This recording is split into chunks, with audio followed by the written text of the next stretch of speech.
Bonsoir à tous et bienvenue dans Ça vous regarde. Au sommaire ce soir, une loi pour les agriculteurs. Oui, mais à quel prix? La loi Duplon a été adoptée définitivement aujourd'hui. Elle réautorise un néonicotinoïde et elle fait la part belle aux retenues d'eau et à la construction de bâtiments d'élevage intensif. Alors, faut-il sacrifier l'écologie pour sauver l'agriculture? Un autre modèle agricole est-il possible? On en débat ce soir avec nos invités. On évoquera aussi ce sujet tabou, celui de la santé mentale des maires, à 9 mois des élections municipales. Et alors que l'Assemblée débat d'un statut des élus locaux, la maire d'Aubervilliers, Karine Franclet, sera notre invitée. Elle a fait un burn-out il y a un an et elle vient de reprendre ses fonctions de maire. Enfin, la dissolution, on est tout juste un an après les législatives. Cela veut dire qu'Emmanuel Macron peut à nouveau dissoudre l'Assemblée. Le pistolet est chargé, mais le chef de l'État peut-il vraiment appuyer sur la gâchette? Ce sera le thème de notre débat à la fin de cette émission. Voilà pour le sommaire. Vous savez tout. C'est parti pour Ça vous regarde.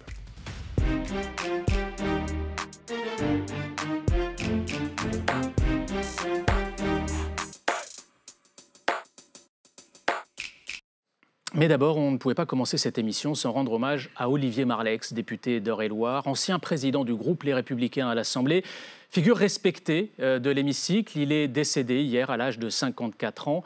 L'Assemblée lui a rendu hommage en observant une minute de silence cet après-midi en ouverture des questions au gouvernement.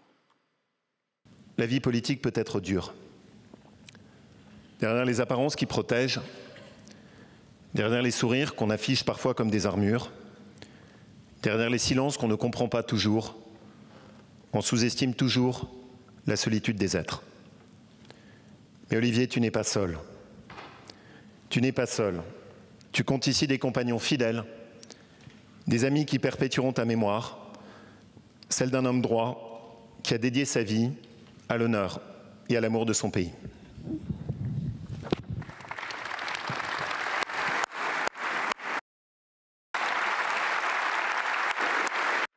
Voilà donc pour cet hommage de Laurent Wauquiez à Olivier Marleix. Jean-Luc Fugit et Benoît Biteau, bonsoir à tous les deux. Bonsoir. Vous avez côtoyé Olivier Marleix pendant quelques mois, quelques années peut-être. Quel souvenir est-ce que vous en gardez? Écoutez, déjà je voulais dire qu'on a été évidemment choqués hier, très triste aussi de cette disparition brutale d'un collègue. Un collègue dont on peut retenir qu'il était très engagé, aussi bien sur son territoire. C'est pas du hasard si c'est un 4e mandat et aussi très engagé à l'Assemblée nationale. Puis je pense quelqu'un qui était aussi très passionné par différents sujets sur lesquels il s'investissait comme beaucoup d'entre nous le faisons. Et donc voilà, quelqu'un d'engagé, droit et très investi pour son territoire. Donc voilà, un grand député qui nous a quittés de manière très très brutale. Et on est encore un petit peu sous le choc parce que évidemment c'est... Il y avait beaucoup d'émotions dans l'hémicycle. Oui, il y avait de manière, oui, il y avait vraiment beaucoup d'émotions. Benoît Biteau. D'abord, moi, j'ai des mots pour ses proches, sa famille, parce que quand on est député, pendant le mandat, pendant l'exercice du mandat, souvent on met à rude épreuve notre entourage, notre vie familiale, et là, pour eux, au-delà de ces difficultés parfois de concilier une vie de député avec la vie familiale, ils se retrouvent avec la disparition d'un des leurs, et j'ai une pensée pour eux parce que c'est toujours une épreuve. C'est la 2e fois que ça m'arrive, moi, d'assister, d'être témoin de la disparition d'un élu pendant l'exercice de son mandat. C'est toujours extrêmement éprouvant. Quelles que soient nos convictions politiques, on croise le fer sur l'échiquier, mais politique, mais on est tous des êtres humains, et je pense que cette dimension humaniste, il faut la préserver entre nous. Jean-Luc, c'est un bon exemple, on n'est pas toujours d'accord, mais on a cette relation amicale dans les couloirs de l'Assemblée nationale. Puis après, moi, je trouve que M. Marleix, il a eu quand même du courage sur certains sujets. Je pense à l'enquête sur Alstom, c'était courageux. Oui, donc, voilà, c'est l'exemple qu'on n'est pas de la même famille politique, mais ces élus sont respectables. À partir du moment où l'élu est impliqué, engagé, et qu'il remplit ses fonctions, et que on ne peut pas contester ça, eh bien, il faut rendre hommage à cet élu qui disparaît pendant l'exercice de son mandat. Et j'ose espérer, pour faire le lien avec le sujet que vous avez évoqué, que ce n'est pas lié justement à la santé mentale qui est parfois mise à rude épreuve quand on exerce le mandat. Merci à tous les deux pour ces quelques mots, et bien sûr nos pensées vont à la famille et aux proches d'Olivier Marleix. On en vient donc à cette loi réclamée et attendue par la plupart des syndicats agricoles, mais pas tous, on va le voir justement sur ce plateau. La loi Duplon, on en débat ce soir donc avec 2 députés et 2 représentants de syndicats agricoles. Jean-Luc Fugit, vous êtes député Ensemble pour la République du Rhône. Et vous avez porté la parole de votre groupe sur ce texte. Vous êtes favorable à cette loi Duplon. Benoît Biteau, vous êtes membre du groupe écologiste et social, député de Charente-Maritime. Vous êtes vous-même agriculteur et vous avez travaillé auparavant dans la gestion de l'eau, qui est un sujet abordé par cette loi, une loi à laquelle vous vous opposez. Et également sur ce plateau, nous sommes avec Thomas Gibert. Bonsoir. Bonsoir. Vous êtes maraîcher en Haute-Vienne et vous êtes le porte-parole de la Confédération paysanne, qui est contre cette loi Duplon. Face à vous, Maxime Buizard-Blondeau. Bonsoir. Vous êtes agriculteur dans le Loiret. Vous produisez, je crois, notamment des céréales, du colza. Et vous êtes membre du bureau des jeunes agriculteurs, syndicat qui est favorable à cette loi Duplon. Et pour commencer, le récap avec Thibaut Enoch.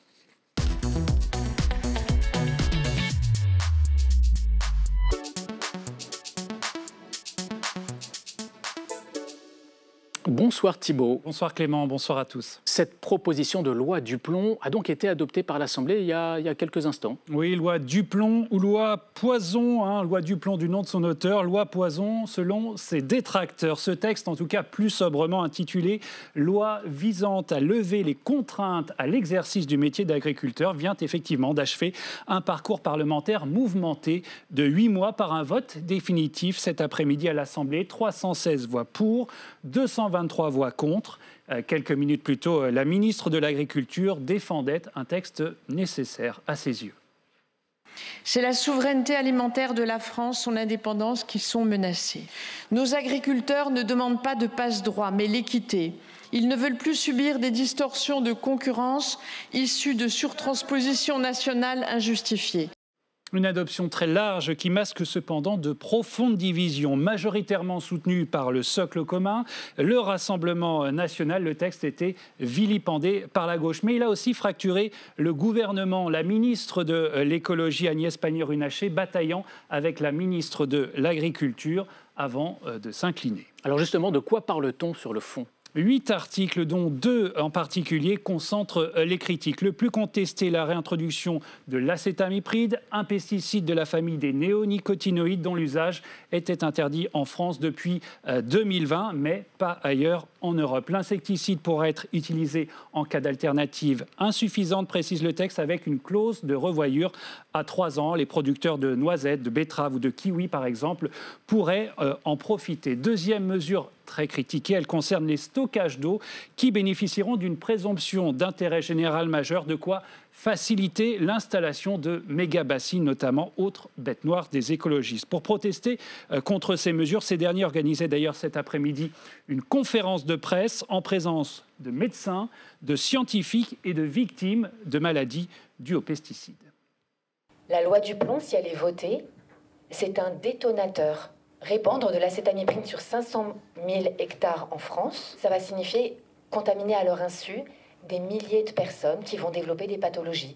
Des femmes enceintes qui sont aujourd'hui bien portantes, dans quelques mois, elles vont contaminer leur fœtus sans savoir où ni comment. C'est ça qu'on nous impose avec la loi Duplon.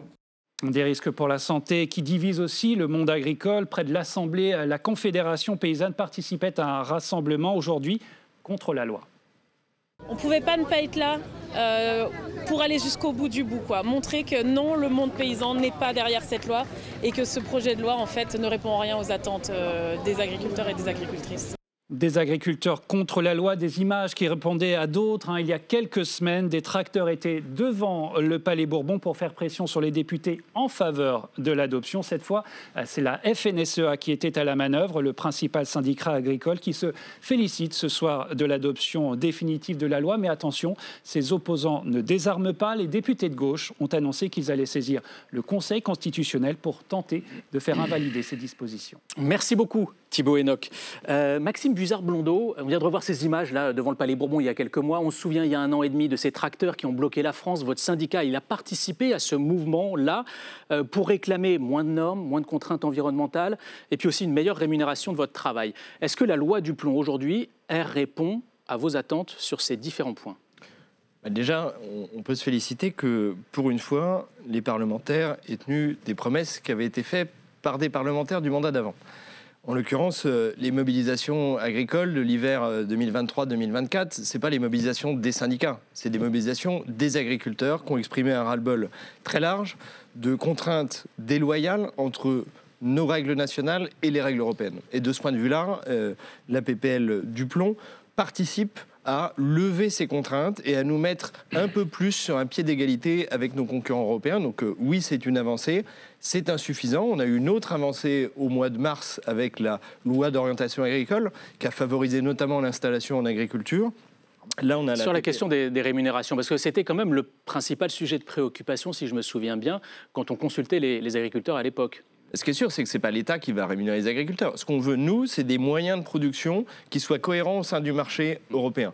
On a un marché qui est commun de mise en marché de nos productions. On doit avoir des règles communes. Aujourd'hui, on y tend sur les moyens de production, donc les produits phytosanitaires. On a encore beaucoup à faire sur le coût du travail et sur l'encadrement de manière générale de nos exploitations.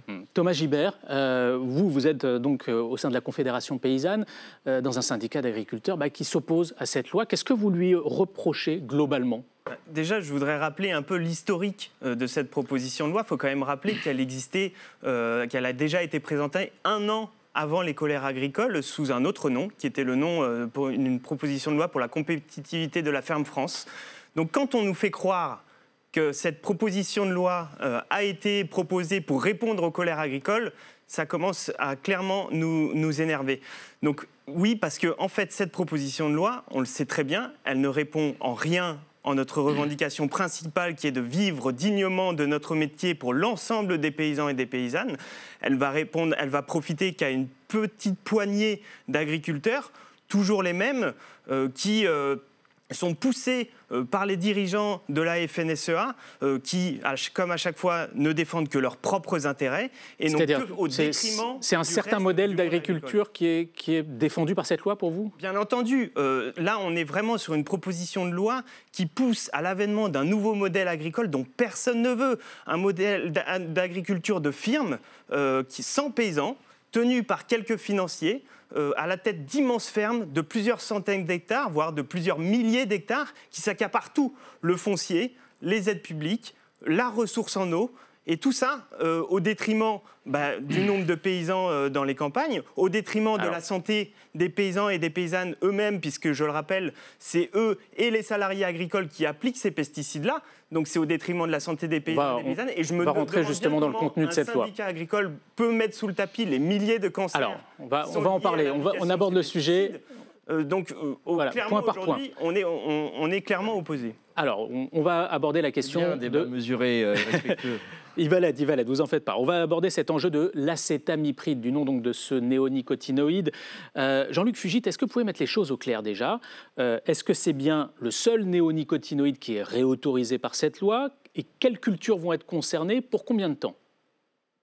Beaucoup de questions. Alors, si vous me permettez, dans un premier temps, moi, je voudrais avoir une pensée pour les agriculteurs de mon territoire, les arboriculteurs, notamment du sud du département du Rhône. Et franchement, ce n'est pas des grandes firmes, etc. C'est vraiment des petites exploitations. Et aujourd'hui, ils se trouvent face à des impasses. Vous voyez, il y a quelques semaines, c'est factuel. Hein. C'est les problématiques d'attaque de pucerons sur des pommiers chez les arboriculteurs à qui je pense en ce moment. Donc, je voudrais quand même qu'on ramène les choses à leur dimension. Et aujourd'hui, l'acétamipride, c'est une molécule qui ne fait pas l'objet d'interdiction d'un point de vue scientifique. Je rappelle que l'EFSA, l'autorité européenne de sécurité sanitaire des aliments, elle, aujourd'hui, elle autorise cette molécule-là. Elle est autorisée et régulièrement réautorisée ou pas. Donc ça, c'est en fonction des études. Et c'est valable, en l'occurrence, jusqu'à 2033. Et donc, avec ce texte de loi, on ne réautorise pas l'usage de molécules qui sont interdites. Les molécules interdites au niveau européen, on a le droit de pas être d'accord avec ce qui est fait, elles vont rester interdites. Alors, donc c'est bien le seul néonicotinoïde qui est réautorisé. Peut-être jeudi, il y en aura un deuxième. Alors, c'est-à-dire peut-être un deuxième. Non, mais c'est parce qu'on lit des choses dans la presse, on a du mal à comprendre. Moi, je veux clarifier les choses. Donc, vous parlez peut-être d'un deuxième néonicotinoïde. Jeudi, l'EFSA, enfin, c'est pas l'EFSA d'ailleurs, c'est le SCOPAF, qui est la comitologie européenne. Hein, je t'ai dit plutôt européen, c'est pénible, la comitologie européenne. Mais le SCOPAF va se prononcer jeudi sur la possible autorisation d'un second néonicotinoïde. Et donc, avec la loi qu'on a votée tout à l'heure, potentiellement, c'est l'acétamipride et un autre néonicotinoïde. Son nom est imprononçable, donc je vous l'épargne. Mais dans les deux cas, on a quand même affaire à des molécules qui ne sont pas anodines. C'est-à-dire que c'est des molécules qui traversent la barrière de l'utérus. C'est des molécules qu'on retrouve dans le liquide céphalorachidien. Alors, et donc, c'est des molécules... Comme la dérogation. On va évoquer les enjeux de santé publique, mais j'ai pas eu la réponse à ma question. Pour combien de cultures, quelles cultures vont être concernées, pour combien de temps Voilà, clarifions les choses. Ce que je voulais rappeler, c'est que ce sur quoi notre groupe, et moi j'y ai participé, s'est battu, et je l'ai rappelé tout à l'heure à la tribune, c'est qu'il y a le texte initial qui venait donc de la loi Ménonville-Duplon, et non pas, c'est pas la loi Duplon, c'est la loi Ménonville-Duplon, ils étaient deux les sénateurs. Je pense que dans un temps, il faut respecter. Et le rapporteur s'appelait Kuipers. Et voilà. Ma question, s'il vous plaît, votre réponse. Et ce travail, on l'a fait, donc il a été fait d'abord avec le Sénat. Le Sénat a adopté un texte que ne nous convenait pas, pour mon groupe, l'Ensemble pour la République. Et donc, notre groupe, il a souhaité donc justement mettre en place une dérogation qui soit du même niveau que dans celle dans les autres pays européens, c'est-à-dire extrêmement encadrée, notamment encadrée dans le temps et encadrée en termes de dispositions qu'il faut pour pouvoir utiliser la dérogation et avoir accès à l'acétamipride. Au départ, il n'y avait quasiment aucune condition d'utilisation et il y avait aussi... donc on n'a pas la liste des cultures qui vont être autorisées à l'utiliser, c'est ça on le sait, ça peut être les producteurs de noisettes, ça peut être sur la pomme, ça peut être... L'Allemagne a fait sa dérogation au mois d'avril dernier sur de la pomme de terre. Donc aujourd'hui, on ne sait pas exactement où vous êtes en train de... Ça peut être de la betterave et de la noisette. Donc, vous répondre précisément. Mais ça peut être, c'est-à-dire que c'est pas décidé. Qui va décider, quand, comment? Justement, il y a un conseil de surveillance, il y a un comité de solutions, il y a un gouvernement dans ce pays, et il y a aussi des données objectives. Donc, les données objectives, c'est une molécule qui est autorisée, oui ou non, au niveau européen, elle est autorisée. Et ensuite, il y a les données des attaques que subissent dans les productions agricoles et on voit quelles sont les molécules dont on dispose. Et je rappelle que la dérogation précise qu'on ne pourra l'utiliser que s'il n'y a pas d'autres possibilités. Donc, il y a quand même des conditions à remplir. On n'a pas autorisé comme ça des centaines et centaines de molécules. Et surtout, j'insiste, le texte qui a été adopté tout à l'heure n'autorise pas des molécules qui sont interdites sur le plan scientifique. On va voir un reportage. On va revoir un reportage sur le terrain. Le diable est dans les détails quand même. C'est-à-dire que quand on parle de solution, c'est systématiquement le réflexe de penser que la solution, c'est une autre molécule. Et je reviens sur tes producteurs de pommes qui sont attaqués par des pucerons. J'attire votre attention quand même sur le fait que quand on veut lutter contre les pucerons avec des insecticides, et donc des molécules qui détruisent la vie, c'est des biocides. On détruit certes les pucerons, mais comme elles ne sont pas sélectives, on détruit aussi le prédateur du puceron. Donc plus on va en utiliser, et plus on va être dépendant de ces molécules. On va voir le puceron, on va voir la situation. Alors on va voir la situation concrète à laquelle est confronté un producteur d'asperges, parce qu'on parle des noisettes ou des betteraves, mais il y a aussi l'asperge qui est confronté à un ravageur spécifique. Habituellement, ce producteur utilisait auparavant l'acétamipride. Il en est privé aujourd'hui. Reportage de Mathéo Stéphan avec Juliette Prunier. C'est le cauchemar des producteurs d'asperges et le cryocère est vraiment la grosse problématique. Les cryocères, ce sont ces insectes d'à peine 5 mm. Inoffensifs en apparence, ce sont les bêtes noires de Christophe. Pour grandir, ces nuisibles se nourrissent directement du légume.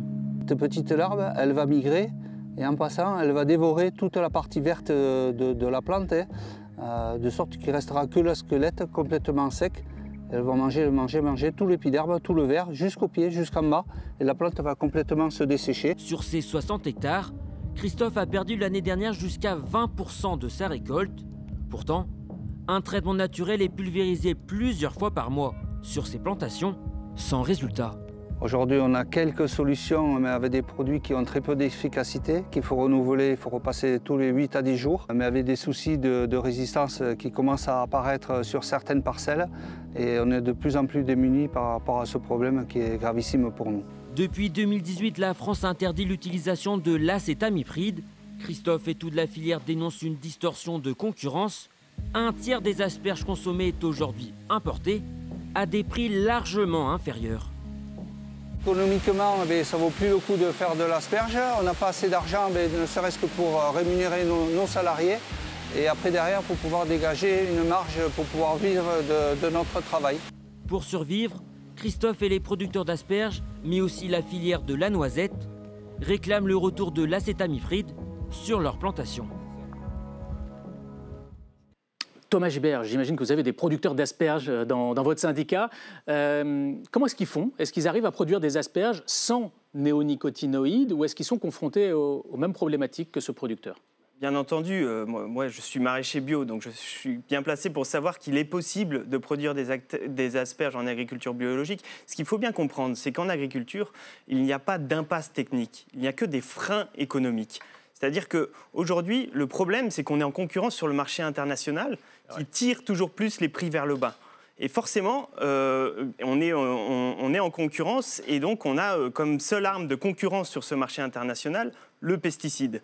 Mais aujourd'hui, il faut. Vous dites pas d'impasse technique là. Lui, il dit si, moi j'ai un traitement que j'utilise qui n'est pas efficace, je suis obligé de le faire tous les 10 jours. Lui, ça lui fait baisser 20% de sa production. Mais imaginons par exemple pour l'acétamipride sur les betteraves, puisque la vraie question, à chaque fois on parle souvent d'autres productions, mais la vraie question c'est la betterave. Hein. Devant l'Assemblée nationale, il n'y avait que des betteraviers. La question de l'acétamipride sur la betterave, nous on a fait notre petit calcul.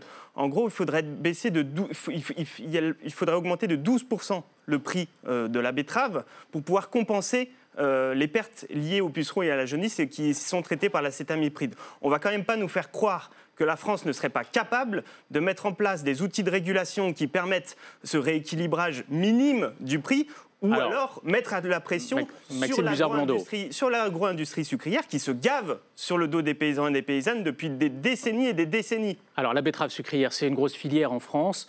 Que répondez-vous? Que je ne vis pas dans le monde des bisounours. Que de un, on sait que l'État n'a plus de moyens, malheureusement. Et deuxièmement, on vit dans une économie mondialisée où tout le monde bénéficie des exportations et des importations que nous faisons. Et que sortir l'agriculture du marché communautaire, sortir l'agriculture de l'Union européenne, ça revient juste non seulement à nous créer des dépendances qui n'existent pas aujourd'hui, et en plus à augmenter le coût de l'alimentation des Français de 20, 25, 30 ou 50%. Je ne suis pas sûr que ce soit ce que veuillent nos concitoyens. À côté de ça, moi j'ai un deuxième message. C'est qu'avec tout le respect que j'ai pour les parlementaires, c'est pas à eux de définir ce qui est bon ou ce qui est malsain pour l'homme ou pour l'environnement. C'est aux parlementaires nationaux et européens de définir les cadres. Et à la science. De définir les cadres dans lesquels les produits doivent être mis sur le marché ou doivent être retirés sur le marché. Pour ça, l'Union européenne a créé l'EFSA et la France a créé l'ANSES. L'erreur originelle du débat que nous avons aujourd'hui là, c'est que les parlementaires, en 2017, se sont mêlés de choses qui ne le regardent pas et n'ont pas laissé les scientifiques décider ou non de la dangerosité du molécule. Moi, je ne suis pas capable non plus de savoir si l'acétamipride est bon. Benoît Biteau, vous connaissez bien le niveau européen, vous avez été eurodéputé, maintenant vous êtes parlementaire français. Il y a un problème aujourd'hui entre ces différents échelons européens et nationaux? D'abord, la surtransposition, ça n'existe pas. Ça faut arrêter avec ça, ça n'existe pas. Si, il y a juste l'exemple des néonicotinoïdes avec la loi pour la biodiversité, c'est le seul exemple. Oui, mais c'est un exemple majeur. Donc, on a l'impression que la surtransposition, c'est dans tous les sens, ça n'existe pas. Non, mais je parlais de ce cas précis. Et donc, alors, après, sur l'EFSA. L'EFSA juge que cette molécule n'est pas toxique pour l'homme. Non, l'EFSA, j'ai auditionné 2 fois en tant que député européen le directeur général de l'EFSA. Il nous dit très clairement qu'il y a des trous dans la raquette, dans la réglementation nationale, dans la réglementation européenne, sur l'effet cocktail, sur l'exposition à long terme, et que dans la réglementation telle qu'elle existe, on devrait évaluer sur la biodiversité et sur les métabolites de décomposition, et qu'ils ne le font pas. C'est-à-dire qu'aujourd'hui, on a des homologations avec des trous dans la raquette énormes sur le plan sanitaire. Et je reviens quand même sur mon producteur d'asperges. Moi, il y a des trucs qui m'interpellent. 60 hectares d'asperges. C'est normal qu'il ait des problèmes sanitaires. Parce que quand on commence à faire des grandes étendues d'une monoculture, eh bien, effectivement, on efface les solutions basées sur la nature. Et donc, s'il avait de l'agroforesterie, par exemple, s'il avait des mélanges interspécifiques dans ses parcelles, il hébergerait les prédateurs de ces ravageurs d'asperges. Et c'est ça l'enjeu. Et sur les betteraves, puisqu'on parle des betteraves aussi, eh bien, quand on fait un maillage parcellaire avec d'environ 7 hectares, avec de l'agroforesterie, donc des arbres dans les parcelles, eh bien, on a des chrysopes qui viennent manger les pucerons. Et là, peut-être, je connais pas le parasite de l'asperge, mais j'ai une autre donnée, c'est qu'avec 3 couples de mésanges par hectare, on n'a plus besoin d'insecticides. Donc réapprenons ce que la nature peut nous offrir, plutôt que de penser que c'est toujours avec une molécule supplémentaire qu'on va s'en sortir. Sur les données scientifiques, Jean-Luc Fugit, effectivement, cette molécule, elle est autorisée. Mais il y a plusieurs recherches récentes qui s'inquiètent de risques de perturbateurs endocriniens. Ça aurait des effets sur la production de testostérone.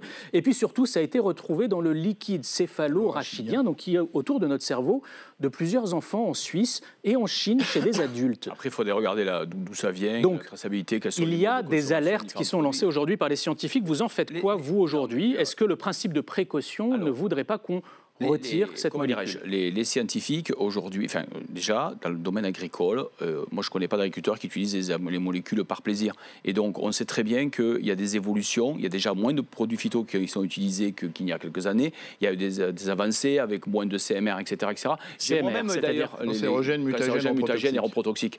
J'ai moi-même fait adopter un texte de loi il y a quelques mois, où M. Biteau s'y est opposé, pour utiliser des épandages par drone avec uniquement des produits à faible risque, c'est-à-dire biocontrôle et produits autorisés en agriculture biologique. Donc vous voyez qu'on est tous dans la volonté de réduire l'impact. Mais sur ces alertes scientifiques, s'il vous plaît, elles sont là, vous en faites quoi? Regarder. Mais ce n'est pas à nous, politiques, de décider, c'est aux scientifiques. Et aujourd'hui, c'est l'EFSA. Et donc c'est au niveau européen qu'il faut regarder ces choses-là. Et en effet, si à un moment donné, une molécule pose problème, il faut l'enlever aussi bien aux Belges qu'aux Français. Ou alors la mettre à tout le monde. Parce que si on enlève... Oui, parce que quand on parlait du cas de la betterave, si aujourd'hui on enlève certaines solutions à nos agriculteurs, ben pourquoi pas? Mais à ce moment-là, il faut aussi les enlever aux agriculteurs belges ou aux Polonais pour qu'on soit à égalité. Mais là, on n'est plus sur des questions de santé publique, on est sur des questions de concurrence. D'équité, exactement. La productivité prime sur la santé. Voilà. Donc aujourd'hui, avec cette loi, ce qu'on a voulu, c'est simplement donner les mêmes outils, les mêmes moyens à tout le monde. En revanche, quand il y a des alertes scientifiques, eh bien, elles doivent être regardées donc, par les organismes en charge de ces études-là. Et ensuite, ils peuvent rendre des conclusions et nous dire il faut retirer ou pas. Encore une fois, je ne connais pas ici, le Parlement français aujourd'hui n'a pas autorisé l'utilisation d'une molécule qui est interdite par les scientifiques. Ce n'est pas vrai. Elle est aujourd'hui autorisée. Parce que si elle était interdite, elle resterait interdite. Les enfants qui ont un cancer sur Massirco, on a retrouvé de l'acétamipride dans leurs cheveux et dans leur urine. Ça doit nous interpeller quand même. Il faudrait savoir d'où il vient. Mais si, à part l'agriculture. Bon, on va pas vous mettre d'accord sur... Il n'y a que le cafard et la fourmi qui utilisent de l'acétamipride. Il y en a visiblement aussi dans les colliers. Non, dans les colliers antipuces, ça n'existe pas. Bon, il n'y a pas que la question de l'acétamipride dans cette loi Duplon. Il y a aussi oui, il y a aussi celle sur les retenues d'eau. C'est l'enjeu des bassines ou des méga-bassines. La loi Duplon leur confère un caractère d'intérêt général majeur. Benoît Biteau, votre parti s'est fortement opposé contre plusieurs méga-bassines, plusieurs projets de méga-bassines. Vous craignez quoi avec cette loi Duplon? Vous craignez de ne plus pouvoir faire valoir vos arguments? Non, on continuera de les faire valoir puisque derrière les méga-bassines, il y a beaucoup d'argent public. Parce que c'est un peu l'angle mort quand même de ce débat, c'est qu'on occulte la part d'argent public qu'il y a derrière tous ces projets, y compris sur l'acétamipride. On oublie toutes les politiques curatives qu'il faut engager pour réparer la biodiversité quand elle est dégradée, la santé quand elle est dégradée, l'eau qu'on boit quand elle est dégradée, l'air qu'on respire. Tout ça, c'est complètement mis sous le tapis alors qu'il y a beaucoup d'argent public. Et donc aujourd'hui, les méga-bassines, elles vont mourir de leur belle mort parce que financièrement, ça ne tient plus. Il y a encore un article qui explique que la COP de l'eau chez nous est en train de péricliter parce que le modèle économique ne tient pas. Il y a encore un jugement aujourd'hui qui explique que les méga-bassines, dans leur grande majorité, sont illégales. Et donc, si on doit mettre de l'argent public sur la table, c'est pas pour s'opposer à l'irrigation. Moi, je défends l'irrigation. Je défends même le stockage de l'eau au risque d'en surprendre certains. Sauf que je dis que avant d'avancer sur les méga-bassines, il faut commencer par le début. Restaurer le cycle de l'eau. Et donc, savoir accueillir l'eau quand elle est en grande quantité, sur des zones humides, par exemple, qui étaient menacées par précisément cette loi Duplon. Maxime Buzard-Blondeau. Une fois qu'on a stocké l'eau dans les zones humides, qu'on a retenu cette eau, on la libère pour satisfaire d'autres usages de l'eau, comme l'ostréiculture sur ma circonscription. On recharge les nappes souterraines, on s'exonère donc des sécheresses et des inondations parce qu'on a su accueillir les crues. Et quand on a fait ça, on a nettement moins besoin... Maxime Buzard-Blondeau, que répondez-vous à ces arguments et que répondez-vous à ceux qui disent pourquoi les agriculteurs s'accapareraient ce bien commun? On ne s'accapare pas l'eau dans le sens où on ne la consomme pas. L'eau, on l'utilise à un moment donné et elle retrouve son cycle. Donc il n'y a pas d'accaparement de l'eau. Le premier des sujets, c'est que les méga-bassines, on n'en a pas besoin partout. il y a un certain nombre d'endroits en France où on a des nappes phréatiques et en effet, il faut restaurer la capacité de l'eau à s'infiltrer dans le sol et à stocker dans ces réserves naturelles que sont les nappes phréatiques qui, globalement, sont très bien gérées en France. Moi, je suis au-dessus de la nappe de Beauce. Ça fait 25 ans qu'on est en EGC. Le niveau, il varie de moins d'1% par an parce qu'on a une utilisation raisonnée. Mais il n'y a pas de nappe phréatique partout en France. Il y a un certain nombre d'endroits où il n'y a pas ces réserves naturelles. Et il faut qu'on ait la capacité à créer des réserves artificielles pour simplement gérer le cycle de l'eau. Vous savez que déjà, en temps normal, il pleut plus en hiver, il fait plus sec en été. Avec le changement climatique, c'est un phénomène qui s'amplifie. Et donc, ce n'est pas lié à une mauvaise utilisation de l'eau par l'agriculture. C'est simplement lié à une raréfaction de l'eau en période du printemps et de l'été, là où la plante a besoin d'eau pour finir son cycle de croissance, que de créer ces réserves. Aujourd'hui, si on ne fait alors allez-y, parce qu'on ne vous a pas entendu depuis longtemps, Thomas Gibert. Si on ne fait pas ça, l'agriculture va disparaître d'un certain nombre de territoires en France. Honnêtement, je pense que c'est le combat de la décennie et de la décennie à venir que de réussir à maintenir l'agriculture sur l'ensemble du territoire français. Thomas Gibert. Benoît Biteau, vous avez eu beaucoup la parole. Thomas Gibert, s'il vous plaît. 6% des agriculteurs sont irrigants. On est en train de nous dire que la souveraineté alimentaire repose sur 100%. Vas-y, Thomas. Il faut bien comprendre, là il y a un mensonge encore une fois, les méga-bassines sont remplies par les nappes phréatiques et pas par l'eau d'hiver qui coulerait et qui serait remplie. Donc il faut arrêter avec cet argument qui est fallacieux. Le système méga-bassine est un système qui s'accapare l'eau par quelques-uns au détriment de l'ensemble du monde agricole. Nous ne sommes clairement pas contre le stockage de l'eau. Moi, je suis moi-même irrigant. J'ai moi-même un projet de stockage de retenue collinaire. Et aujourd'hui, ce qu'on dénonce, c'est l'accaparement de cette ressource. C'est quoi la différence entre vos projets et une méga-bassine qu'on comprenne bien ? Ce que nous disons, c'est qu'on a besoin d'une politique de l'eau qui partage la ressource pour un maximum de paysans et de paysannes et qui priorise ce que l'on veut irriguer. Qu'on priorise, plutôt que d'arroser des cultures vouées à l'exportation ou des cultures qui vont dans les méthaniseurs, plutôt des cultures qui en ont clairement besoin, comme les fruits et légumes, l'abreuvement des animaux, et qui sont absolument nécessaires à la souveraineté alimentaire de la France. Jean-Luc Fugit, vous vouliez réagir, je crois. Oui, je voulais réagir parce que le texte donc, qui a été adopté tout à l'heure, il rend dans les faits, il dit les stockages d'eau, c'est quelque chose, c'est d'intérêt majeur public et c'est important. Il n'y a pas que les méga-bassines, hein. Moi, je ne suis pas un grand fan des méga-bassines, et je l'assume, vous voyez. Par contre, je trouve que les retenues collinaires d'une certaine taille, je trouve que c'est peut-être un modèle à vraiment développer, en tout cas, nous, dans le département de Est-ce qu'il ne faut pas aussi adapter les céréales qu'on fait pousser, par exemple? On parle du maïs.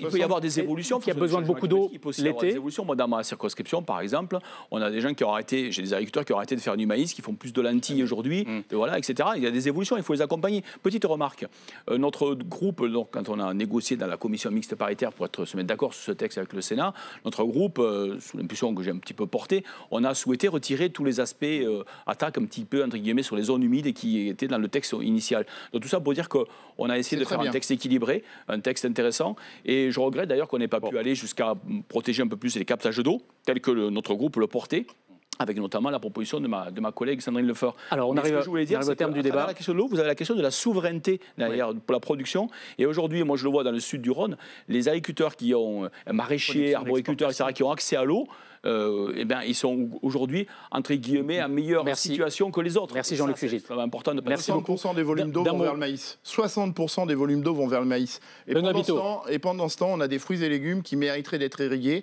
Eh bien, si on enlevait de l'équation... Vous allez saisir le Conseil constitutionnel contre cette loi, et sur quelle base? Oui, monsieur, pardon. Sur quelle base? Mais sur la base des attaques frontales du Code de l'environnement, notamment, dans ce texte de loi.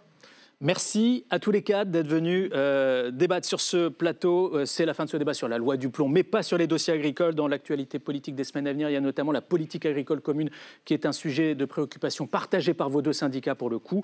On en reparlera évidemment sur notre antenne prochainement.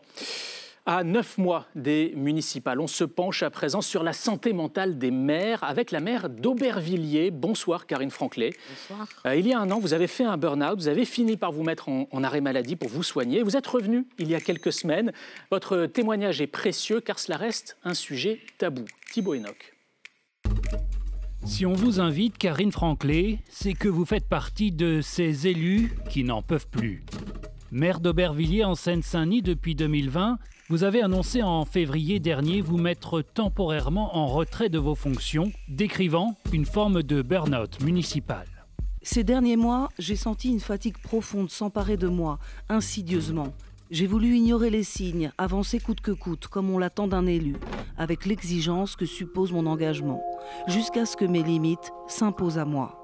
4 mois plus tard, vous avez repris les rênes, mais de cette expérience, vous tirez une volonté, briser le tabou de la santé mentale des élus.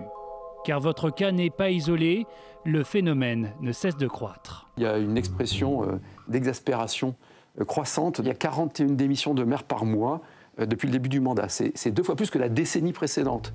Depuis 2020, 2189 démissions de maires ont ainsi été enregistrées. À l'échelle du pays, 83% de vos semblables estiment leur mandat usant pour leur santé, un tiers fait face à un risque d'épuisement et 3,5% des maires présentent même un risque de burn-out sévère. Des chiffres inquiétants qui s'expliquent par des cadences infernales, 72 heures par semaine en moyenne, mais aussi le poids de la fonction. En tête des principaux facteurs de stress figurent ainsi la complexité et la lourdeur administrative. Face à ce constat et au risque d'une désaffection croissante, une proposition de loi sur le statut de l'élu est en ce moment à l'Assemblée en discussion. Indemnité revalorisée, remboursement des frais de garde pour les parents, sécurisation des congés. À quelques mois des municipales, il y a urgence, car le risque d'une désaffection guette. 30% des maires actuels des villages de moins de 500 habitants envisagent de ne pas se représenter en mars prochain. Bonsoir Karine Franclet. Bonsoir. Alors vous avez repris vos fonctions de maire il y a quelques semaines à peine. Comment ça se passe? Semaines, et ça se passe très bien parce que j'ai pu prendre le temps, ce temps de maintenance. C'est comme ça que vous dites. Oui, parce que qui dit maintenance dit réglage. Et ce temps de maintenance, je l'ai pris certes sans doute un peu trop tard, mais il était plus qu'essentiel et j'ai pris le temps qu'il fallait pour pouvoir revenir en forme et surtout en pleine capacité pour être au service de mes administrés. Alors vous parlez de réglage, de maintenance, ça veut dire que vous avez changé des choses, vous faisiez des choses avant que vous ne faites plus aujourd'hui. Comment, quoi d'aborder les choses différemment, parce que c'est vrai que quand on est élu, surtout quand c'est un premier mandat, on doit faire face à des sujets qui sont aussi multiples que variés. Vous passez du montage d'un dossier en rue aux émeutes, puis vous n'êtes pas forcément formé, donc c'est pour ça aussi que la loi qui propose la formation sera très importante. Puis vous avez l'impression de devoir répondre absolument à tout. Puis aussi une forme de violence, parce que les sollicitations dans une ville, surtout comme Aubervilliers, elles sont multiples. Mais alors comment vous vous protégez de tout cela aujourd'hui? Qu'est-ce que vous ne supportiez plus avant et qu'aujourd'hui vous avez peut-être délégué à d'autres, ou comment vous gérez ces choses? C'est une façon d'abord de voir les choses, de se dire que il faut aussi oser demander aux autres de faire les choses, peut-être arrêter de vouloir être, c'est assez féminin, mais première de la classe, forcément tout maîtriser, aussi avoir la bonne équipe, parce que quand c'est le premier mandat, on n'a pas forcément toujours tout de suite la bonne équipe, parce que quand vous ne connaissez pas le travail, comment vous voulez savoir de quoi vous avez besoin, de qui vous avez besoin pour vous entourer? Donc tout ça, ça prend du temps. Et donc c'est vrai qu'aujourd'hui, j'ai une équipe aussi beaucoup plus solide. Mes élus aussi de ma majorité qui sont plus aguerris, parce qu'ils, comme moi, ils en sont à leur 5e mandat. Et donc c'était plus facile de pouvoir m'arrêter, et c'est plus facile de pouvoir faire les choses différemment. Vous ménagez des temps pour votre vie familiale, votre vie privée? Maintenant, je le fais beaucoup plus, parce qu'effectivement, je suis aussi maman de 2 jeunes garçons. Et puis, au début, je ne pensais pas que c'était 24 heures sur 24, 7 jours sur 7. Alors, ça l'est toujours. Mais maintenant, il y a des temps qui leur sont dédiés, sacralisés. Et je sais dire, là, non, c'est pas possible. Il y a les enfants. Et puis, on se rend compte que ça marche très bien comme ça. Comment les habitants, ils ont pris votre décision de vous arrêter comme ça pendant quelques mois? Alors, je pense que ceux qui me connaissaient n'étaient pas surpris, en tout cas pas surpris que je le dise, parce que je pense qu'on me connaît pour ma franchise, des fois peut-être un peu trop franc. Donc, je pense que pour eux, c'était normal que je leur dise les choses. Et il y a vraiment une vague de solidarité et de soutien, que ce soit de mes élus, de l'opposition à une exception près, de mes proches, de mon cabinet. Ça n'a pas été un problème du tout? Pas du tout, au contraire, et ça m'a porté. Leur soutien m'a porté. Vous disiez, j'ai peut-être pas voulu voir les choses au début, c'est-à-dire, qu'est-ce qui s'est passé au début? En fait, au début, voilà, vous pensez déjà, être maire d'Aubervilliers, moi avant j'étais principale de collège, d'un seul coup vous devenez maire d'une ville de 80 000 habitants, un peu plus, même dans un secteur difficile, que vous faites basculer. Donc il y a un peu ce côté aussi que vous faites tout le temps des choses qui sont un peu extraordinaires. En 2 mots, j'insiste, dans toute humilité. Et je pense que pour moi, c'était pas possible d'arrêter. Puis c'est aussi un peu dans mon caractère. Mais c'est quoi tu serres les dents et t'y vas. C'était quoi les symptômes, les premiers symptômes? Vous levez pas le matin, c'est votre fils qui vous réveille. Et l'heure de l'école est déjà passée depuis longtemps. Et c'est là que vous vous êtes dit, il y a un problème? Ah non, là, je me suis dit, ça va être les vacances, ça va aller. Puis après, il y a le moment où vous pensez que vous allez vous en sortir toute seule. Il y a le moment où vous êtes dans le déni. Il y a le moment où vous faites semblant d'aller mieux pour qu'on vous foute la paix. Et puis après, il y a le moment où vous écoutez vos proches. Et vraiment, et ce moment-là, des amis, de la famille. Ça a été quoi le déclic? Mes enfants. Quand 2 amis... Après, c'est une accumulation de gens de confiance, que ce soit amis, cabinet, famille, qui m'ont alerté. Et le déclencheur a été quand 2 de mes amis ont forcé ma porte un soir en disant « Karine, si tu le fais pas pour toi, tu le fais pour tes fils ». Le sujet de la santé mentale, c'est difficile d'en parler publiquement, mais quand on est une personne publique, c'est encore plus difficile, vous pensez? Alors, peut-être... Mais moi, j'ai pas réfléchi. Pour moi, c'est important de dire les choses. Je suis câblée comme ça. Quand je fais quelque chose, je le dis. Donc, quand la décision a été prise, forcément, mon cabinet m'a posé la question avec la directrice de la communication de la ville. Karine, est-ce qu'on le dit, on le dit pas? Mais pour moi, c'était évident. Il fallait le dire. Et finalement, c'est avec le recul que je me rends compte que j'étais finalement la première à le faire et qu'il y a eu un retentissement. Et en fait, ça m'a aussi aidée. Alors, votre témoignage, il intervient au moment où l'Assemblée est en train de débattre d'une proposition de loi pour créer un statut de l'élu local. Est-ce que ce texte, il apporte des réponses à des problèmes auxquels vous avez été confrontés, qui ont pu peut-être nourrir ce burn-out? Je pense c'est un excellent point de départ. Il n'est pas, je pense qu'on peut encore le parfaire. Mais si on veut un engagement durable, améliorer la formation, mieux accompagner et mieux protéger les élus, pour moi, c'est les 3 piliers. Donc, c'est essentiel. C'est présent dans ce texte? C'est présent dans ce texte. Donc, ce texte, il va dans le bon sens. Je pense qu'il faudra peut-être même encore aller un peu plus loin. Mais c'est un bon point de départ. Il y a notamment des mesures pour aider les élus à concilier leur mandat avec leur vie personnelle, leur vie privée, notamment sur les gardes d'enfants, les congés maternité. Tout ça, c'est des sujets concrets, importants. C'est des sujets concrets qui sont importants. Et vraiment aussi le sujet de la formation. Et puis il faut aussi la formation, pourquoi? Parce qu'en fait, du jour au lendemain, vous êtes confronté à des dossiers très divers, très techniques aussi. Moi, j'étais conseillère régionale en charge du décrochage scolaire, donc je connaissais quand même un peu le monde des collectivités territoriales. J'étais principale de collège, donc je savais faire tourner un conseil d'administration. Mais urbanisme, enfin il y a plein de finances publiques. Je veux dire, les finances d'un collège et le budget d'une ville, c'est pas la même chose. Donc oui, il y a une formation qui doit. Et puis la formation, elle permettrait aussi de parler le même langage que votre administration quand vous commencez. Parce que si vous n'êtes pas éclairé, on n'est pas forcément. Il y a aussi un risque de pas forcément qu'on vous éclaire pas forcément dans le bon sens. Donc la formation, elle est essentielle. Quand on est élu, on s'engage pour les autres, alors sans forcément penser à la rémunération qui est liée à cet engagement. C'est un sujet. L'accent est mis là-dessus dans la loi sur le statut des élus pour revaloriser notamment les indemnités des maires de petites communes. Ça, c'est important. Le point, il est essentiel, c'est parce que c'est vraiment ce que j'allais vous dire. Moi, j'estime, en étant maire d'une grosse commune, j'ai la chance. J'ai une administration très structurée, j'ai un cabinet avec 4 personnes. Moi, je vois les maires de petites communes, ils sont tout seuls. Ils ont un secrétaire ou une secrétaire de mairie à temps partiel, et leur seule ressource, c'est le sous-préfet, heureusement, dans les milieux ruraux, qui sont là pour les aider et les accompagner. Et souvent, qui va vérifier si la déclaration d'urbain est OK? C'est le maire lui-même. Et la rémunération, elle intervient là-dedans pour pouvoir consacrer plus de temps à la mairie? Parce que sur des petites communes, c'est dérisoire. On peut pas... c'est énorme. Puis... Il y a un peu plus de 1 000 € par mois pour un maire de commune de moins de 500 habitants. Oui, c'est pas assez.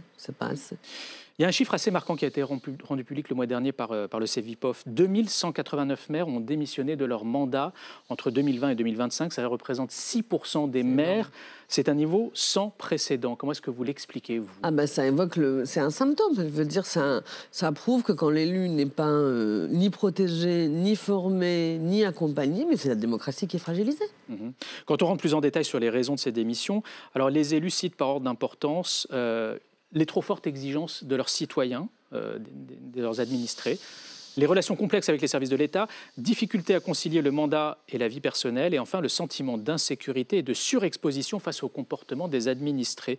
Quand on cumule la trop forte exigence des citoyens et le sentiment d'insécurité face au comportement des administrés, on sent qu'il y a une très grosse pression. Et de l'opposition, on peut le dire aussi, parce qu'il ne faut pas oublier que le conseil municipal, ça peut être une arène. Alors, toute mon opposition n'est pas comme ça, mais oui, moi je me prends des fois des attaques personnelles sur ma vie personnelle, sur mes enfants, en plein conseil municipal. Et vous n'étiez pas engagé pour ça? C'était pas Alors, parce que vous pensiez... Les attaques perso, ok, mais quand on touche à mes fils, j'aime moins. Et puis la violence, la plus grande des violences, c'est celle de ne pas pouvoir répondre aux besoins des administrés parce qu'on n'est pas forcément compétent pour. Ça, c'est vraiment un sentiment d'impuissance, c'est violent. Et puis oui, moi, je me suis déjà fait brûler ma voiture en début de mandat quand on a changé les bips d'accès au garage municipal. Et puis, une fois... Alors, comment on protège les maires de ces violences verbales et parfois physiques? Ouais. Ben, écoutez, ça c'est aussi aux administrés d'avoir peut-être un peu plus de raison et de voilà. Après, c'est pas avec de la police municipale, ça réglera pas tous les problèmes, mais en tout cas, faut s'y préparer, au moins y être prêt. 30% des maires actuels de villages de moins de 500 habitants ne souhaitent pas se représenter. Il va y avoir un problème aux prochaines municipales, vous pensez? C'est une crise de vocation, notamment dans les petites communes. Mais j'espère que justement, cette loi, elle va permettre d'éviter cette crise, parce que c'est une vraie problématique. C'est une vraie problématique. Elle était urgente, cette loi. Et alors, si on regarde qui est candidat, ce sont surtout des hommes âgés, retraités. Dans les petites communes? En général, au municipal, il y a une surreprésentation des hommes retraités. Comment faire pour que les jeunes femmes actives se lancent davantage dans cette aventure? Eh bien justement, en permettant, surtout dans les petites communes rurales, moi j'ai grandi dans une commune de 300 habitants, effectivement, vous aviez raison. Non, c'était pas un retraité, mais c'était un homme. Maintenant, c'est une jeune femme, et je pense qu'effectivement, elle sera contente, cette mère de petite commune de Picardie, 300 habitants, de savoir qu'elle aura des facilités pour faire garder ses enfants. Merci beaucoup, Karine Franclet. Vous comptez vous représenter dans 9 mois? Ça, pour le moment, ce qui m'importe, c'est de finir mon mandat et de le faire correctement, parce que quand on commence quelque chose, on le fait jusqu'au bout et on le fait bien. On verra ça donc dans quelques mois. Merci encore à vous. C'est l'heure de notre grand angle à présent.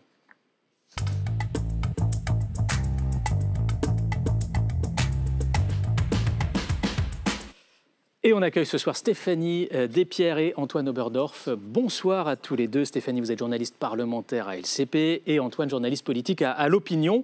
C'est donc officiel. Depuis aujourd'hui, Emmanuel Macron peut à nouveau dissoudre l'Assemblée. Mais la menace est-elle à prendre au sérieux? Élément de réponse avec Marion Becker.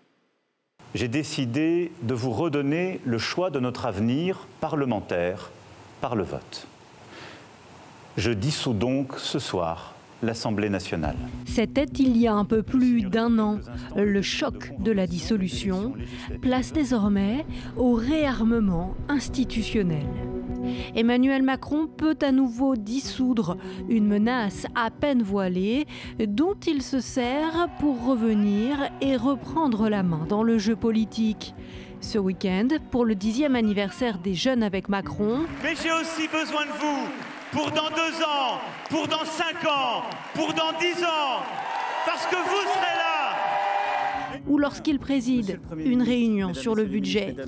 Cette menace et le scénario d'un remake n'effraient pourtant pas les députés. Quand on est démocrate, on n'a pas peur du suffrage universel, donc moi j'aborde tout ça avec beaucoup de sérénité. On est toujours prêt, on n'aura jamais peur des urnes et du peuple, et effectivement ça permettrait peut-être de clarifier la situation. Il faut redessiner un avenir à la France, et c'est pas avec une majorité de briques et de brocs qu'on peut le faire, donc oui, il y a urgence à la dissolution. Nous n'avons pas à craindre le suffrage universel, il est celui qui nous confère la légitimité. Nous, on n'est pas propriétaire de notre poste, on en est locataire, et le président a un pouvoir constitutionnel et il en use s'il le souhaite. Les Français, eux, sont partagés sur une éventuelle dissolution. 50% sont favorables, 50% contre dans le sondage IFOP Sud Radio, réalisé début juillet. Stéphanie Despierres, à l'Élysée, on parle de réarmement institutionnel. Ça donne un peu l'impression que c'est comme la dissuasion nucléaire. Le but, c'est d'avoir l'arme, mais de ne surtout pas l'utiliser. Et de faire savoir qu'on l'a et qu'on n'hésitera pas à l'utiliser. C'est en ça que c'est assez similaire à la dissuasion nucléaire. Mais le président de la République l'a fait savoir. Il a finalement, en décembre, reconnu qu'il avait probablement fait une erreur, en tout cas que ça n'avait pas été compris. Et là, en juin, il dit « Mon souhait, c'est qu'il n'y ait pas d'autre solution », mais il précise « Mais mon habitude n'est pas de me priver d'un pouvoir constitutionnel ». Et c'est vrai que, de manière générale, en fait, il y a encore 1 an et demi avant 2027, on peut comprendre que le président de la République se dise si jamais la situation politique est bloquée, je peux m'en servir. C'est aussi une manière de faire peur, entre guillemets, aux députés. Il a beaucoup insisté en leur demandant de travailler ensemble. Il constate que ça ne marche pas très bien. On l'a vu, là, tous les députés disent on est prêts à repartir en campagne. Ah oui, c'est etc. même pas peur. Hein. Quand on les entend, c'est. Sauf qu'en fait, hors caméra, ils sont encore essorés par la campagne express de l'année dernière, quels que soient les bords. Même si la France Insoumise, le RN disent on est prêts. En fait, il y a beaucoup de députés qui se disent non, il faut là un peu de stabilité. Voilà, chacun vous dira oui, moi j'ai mes affiches, j'ai toujours un tract dans la poche, j'achèterai de la colle dès qu'il y a une censure au cas où il y aura une nouvelle dissolution. Mais on sent qu'il y a des craintes partout. Antoine Oberhof, est-ce que cette menace, elle est à prendre au sérieux ou pas? Moi, je n'y crois pas à la dissolution, pour tout vous dire. Mais si, je comprends très bien la raison pour laquelle Emmanuel Macron brandit cette dissolution. Il l'a brandit parce qu'il est limité par un autre frein constitutionnel, qui est la possibilité qu'il n'a plus de pouvoir se représenter pour un 3e mandat.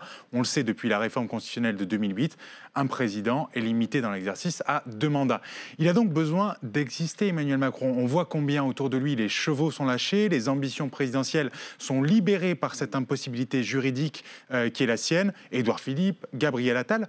Donc effectivement, il brandit cette menace. Il l'a brandi face à son propre camp, en fait. Il fait peur à son propre camp, c'est ça l'idée. Parce que la réalité, c'est que il y a 1 an, il avait fallu, notamment l'investissement de Gabriel Attal, pour sauver les bataillons macronistes. Et les députés macronistes, effectivement, même s'ils peuvent être un peu tartarins face caméra, n'ont aucune envie d'être renvoyés comme ça à l'abattoir dans leur circonscription et de se faire ratiboiser au bénéfice probablement des députés RN.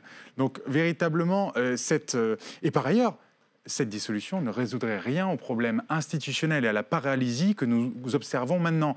Elle a eu au contraire pour effet d'accélérer ce blocage institutionnel, d'ancrer dans le temps la tripartition du paysage politique. Stéphanie Despierres, on voit qu'au même moment, Emmanuel Macron s'investit à nouveau sur des sujets de politique intérieure. Est-ce qu'il faut faire un lien entre les deux? On sent qu'il veut reprendre la main d'une certaine façon. Très clairement, donc il y a 2 manières de reprendre la main. Dire qu'on a à nouveau l'arme de la dissolution, c'est ce que fait son entourage, et être très présent. On l'a vu ce week-end, il est allé au meeting des jeunes avec Macron, qui désormais s'appelle les Jeunes en Marche. Il n'était pas invité, enfin il était convié, mais il s'est invité en surprise et il a dit j'aurai besoin de vous dans 2 ans, dans 5 ans, dans 10 ans.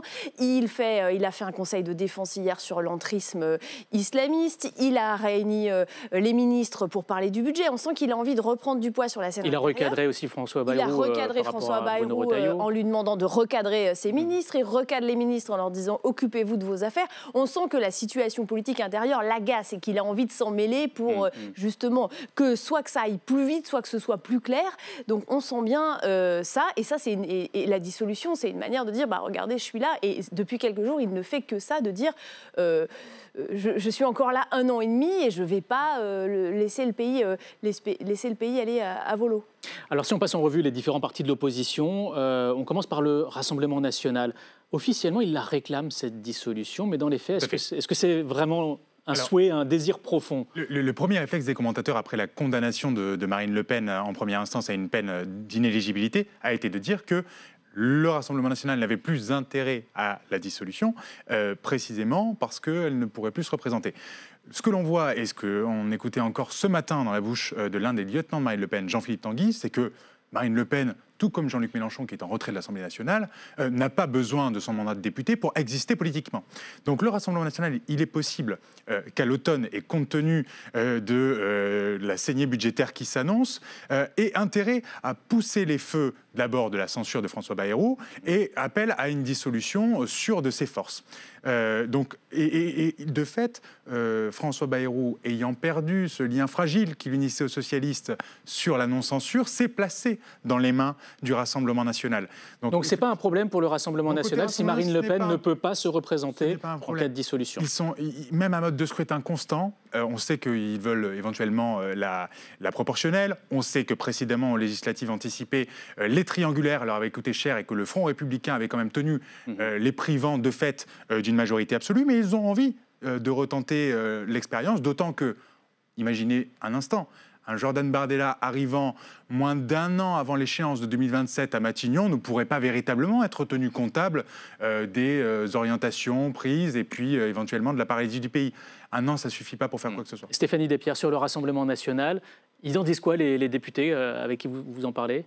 Mais c'est vrai que face caméra, c'est vraiment cette stratégie-là, en disant même pas peur. Ils sont persuadés que de toute façon, ils reviendraient avec plus de députés à l'Assemblée. Ils ont le sentiment de s'être fait voler l'élection l'année dernière. Donc il y a un certain déni démocratique. Donc ils disent évidemment, on veut y aller. Après, je pense qu'ils seraient... L'année dernière, ils n'arrêtaient pas de dire qu'ils étaient prêts pour des nouvelles législatives. On a bien vu que ce n'était pas le cas. Là, les choses sont quand même...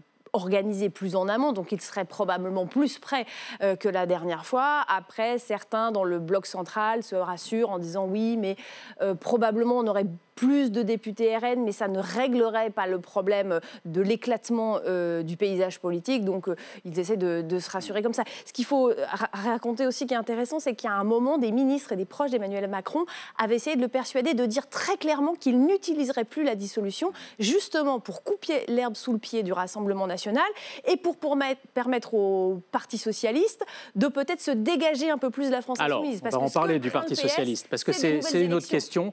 À gauche, qui est pour, qui est contre la dissolution, du côté du Parti socialiste. On en pense quoi ? Le Parti socialiste, véritablement, même si ils ont besoin de ne pas dire... Ils ne peuvent pas donner le sentiment, et en particulier Olivier Faure, qu'ils accompagnent, si vous voulez, une fin de règne macroniste, comme ça, de manière un petit peu passive, avec une forme de neutralité malveillante.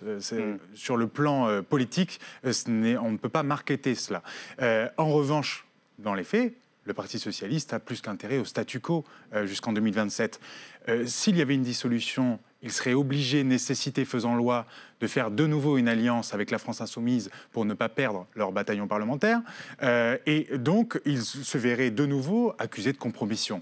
Raison pour laquelle François Hollande, lorsqu'il a dit que le Parti socialiste avait les clés jusqu'en 2027 sur la non-censure et qu'ils avaient plutôt intérêt au statu quo, a dit un petit peu tout haut ce que beaucoup pensent tout bas. Alors Stéphanie Despierres, qui la veut à gauche, cette dissolution ?